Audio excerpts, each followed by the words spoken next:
네, 안녕하십니까. 문틀란트 TV입니다. 문재인의 실제 국정 지지도가 30%에도 못 미치는 29%가량인 것으로 드러났습니다. 새삼스러울 것도 없지만 이것이 객관적 데이터 분석에 의해서 드러났다는 것이 의미가 큽니다. 17일자 중앙일보는 리얼미터가 16일 날 발표한 대통령 국정 지지도의 원자료를 입수해서 분석을 했습니다. 분석을 해보니까 응답자 중에 문재인 지지자 수가 53.3%나 포함된 것으로 이렇게 나타났습니다. 지난 대선 당시의 문재인 득표율은 41%였죠. 그것은 전체 유권자 수로 환원하면 31.6%에 불과합니다. 이번에 여론조사 원자료를 분석한 결과 응답자 분포가 이렇게 기울어진 것이 드러난 겁니다. 이것은 여론조사의 공정성을 크게 훼손시킬 수 있는 소지가 아주 충분한 것이죠. 중앙일보는 대선 때 문재인 지지자가 31.6%였는데 여론조사에는 53.3%나 포함됐다고 지적했는데요. 이 같은 대비에 대해서 물론 시비를 거는 측도 있을 수 있습니다. 그러나 여론조사도 또 지난 대선도 모두 19세 이상 유권자를 대상으로 하긴 마찬가지입니다. 때문에 중앙일보의 이 같은 분석엔 아무 문제가 없는 겁니다. 중앙일보 기사를 토대로 본 유튜버가 다시 좀 더 깊게 계산을 해봤습니다. 그 결과 여론조사 응답자 중 문재인 지지자 수가 지난 대선에 비해 1.68배, 거의 2배 가까이 과다 포함된 것이 계산이 됐습니다.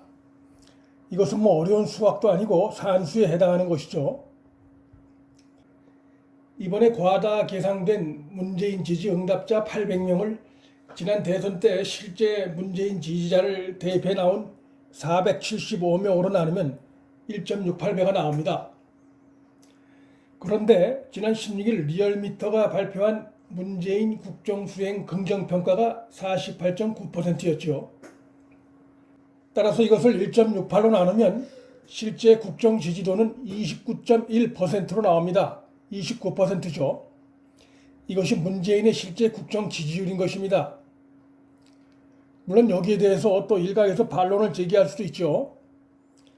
대선 때 지지하지 않았던 사람들 중에도 지금 지지하는 사람이 있을 수 있지 않느냐고 말이죠. 있을 수 있지만 그런 사람들이 과연 얼마나 되겠습니까? 지금의 문재인의 국정 난맥 상황을 보고는 그런 항변을 할 수 없는 거죠. 또 다른 변수들을 집어넣어서 달리 계산해도 이렇게 부풀려지는 문제점은 큰 차이가 없을 겁니다.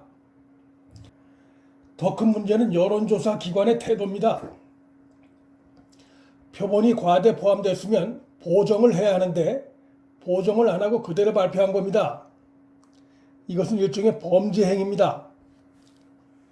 결국 문재인 지지도가 부풀려졌다, 여론조사가 수상하다는 그간의 주장과 소문이 이번에 사실로 확인된 겁니다. 그런데 더 가관인 것이 있습니다. 리얼미터 측의 여론조사 결과에 대한 설명이 더 가관입니다.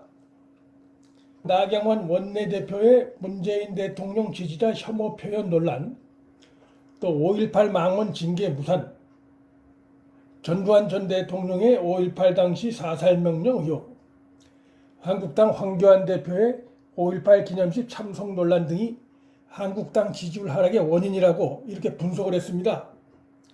참으로 황당한 설명입니다. 악재가 자유한국당에만 있고 문재인 정권에는 없었다는 겁니까? 또 나경원 대표의 발언으로 지지도가 이렇게 출렁입니까? 그리고 황교안 대표의 5.18 기념식 참석 논란이 왜 문재인 정권 국정 긍정평가에 플러스 요인이 된다는 겁니까? 진짜 악재, 더 큰 악재는 문재인 정권에 있음에도 이런 내용들은 리얼미터의 설명에 다 빠져 있어요. 언제부터인가 여론조사 기관들이 정치 분석 기관이 됐습니다. 여론조사 기관이 언제부터 정치 분석 기관이 된 겁니까? 또 다른 문제가 있습니다. 언론들이 이것을 받아쓰고 있다는 겁니다. 많은 국민들은 언론 보도가 그렇게 나오면 그게 이유인가 보다 하고 믿기 쉽죠. 일부 언론은 리얼미터하고 통화해서 들은 내용을 아주 자랑스럽다는 듯이 기사에 포함시키기도 합니다. 참으로 한심합니다. 여론조사 설문에 구체적인 이유를 묻는 조항이 있다면 모르겠지만 설문 조항엔 그렇게 자세히 묻는 내용도 없습니다. 그러니까 여론조사 기관에서 나온 수치에다가 임의로 상황을 갖다 붙여서 설명이라고 내놓는 겁니다. 이번에 리얼미터 여론조사 원자료를 입수한 중앙일보의 분석 보도는 평가받을 만합니다. 아직 중앙선거 여론조사 심의위원회에 게재도 안 됐는데 어떻게 입수했는지 그것도 좀 궁금하기도 합니다. 그런데 수상한 일이 한 가지 더 생겼습니다. 중앙일보 기사가 네이버 가장 많이 본 뉴스면에서 사라져버린 겁니다. 짧은 시간 내에.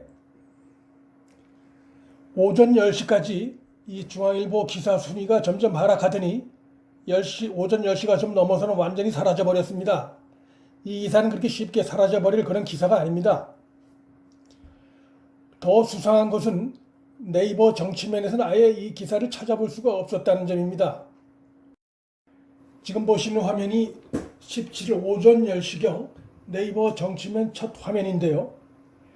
보시면 17일 중앙일보의 여론조사 분석 기사는 빠져 있습니다. 네이버 실시간 가장 많이 본 뉴스에 한때 상위에 랭크되어 있던 기사였는데요. 보시면 여론조사 관련해서 다른 신문사들의 보도는 올라와 있습니다. 올라와 있는데 이 중앙일보의 이 여론조사 분석 기사만 빠져 있는 것을 볼 수 있습니다. 이런 것이 바로 언론 감시이고 언론 통제의 정황 증거가 아니고 무엇입니까? 지금의 이런 여론조사 방식을 더 이상 그대로 방치할 수 없게 됐습니다. 이대로 놔두면 큰일을 낼 수가 있습니다. 여론조사 관련한 법을 차제에 강화해서 여론조사의 이러한 문제점이 편향된 여론이 정치를 왜곡시키는 일을 막아야 하겠습니다. 그렇지 않으면 여론조작에 능한 좌파 정권의 농간에 한국 정치가 계속 휘말릴 우려가 큽니다.